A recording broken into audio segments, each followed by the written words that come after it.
Remue ménage. Bienvenue dans votre émission Remue ménage. Nous voilà au mardi 28 juin. Un Dieu d'action. Nous vous invitons à lire Genèse, le chapitre 1er. Notre Dieu est un Dieu d'action. Au commencement, Dieu créa le ciel et la terre.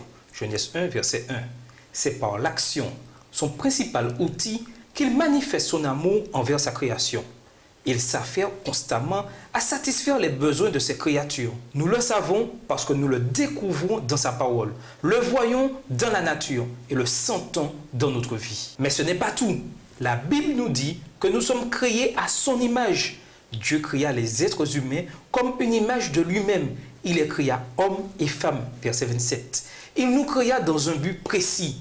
Ayez des enfants, devenez nombreux, peuplez toute la terre et dominez-la, verset 28. Par conséquent, nous devons être ses ambassadeurs. La Bible nous révèle la tendre sollicitude de Dieu envers nous. Notre Père veille constamment sur nous pour satisfaire tous nos besoins, petits ou grands. Il s'intéresse à notre régime alimentaire. Il fit pousser du sol toutes sortes d'arbres à l'aspect agréable et aux fruits délicieux. Genèse 2, le verset 9. Après la chute, Dieu couvrit la nudité d'Adam et d'Ève. Genèse 3, le verset 21, et leur ordonna de quitter le jardin d'Éden. Dès lors, il dut s'occuper des êtres humains de manière différente. C'est par ses disciples qu'il prendrait soin d'eux.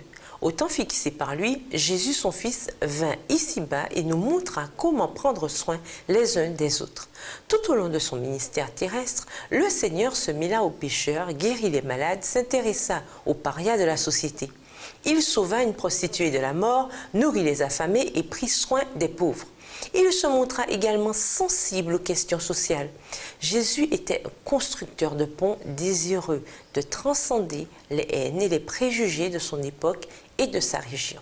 Jésus montre à ses disciples comment prendre soin des nécessiteux par le précepte et par l'exemple. Dieu désire que nous suivions son exemple.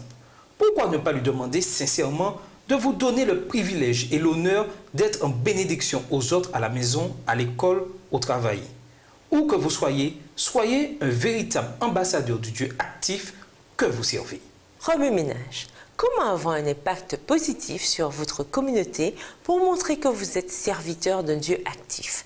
Engagez-vous à faire quelque chose de différent au cours de cette semaine. Qu'est-ce qui pourrait changer dans votre vie si vous preniez l'habitude de demander à Dieu de vous aider chaque jour à être en bénédiction à quelqu'un ayant besoin d'aide?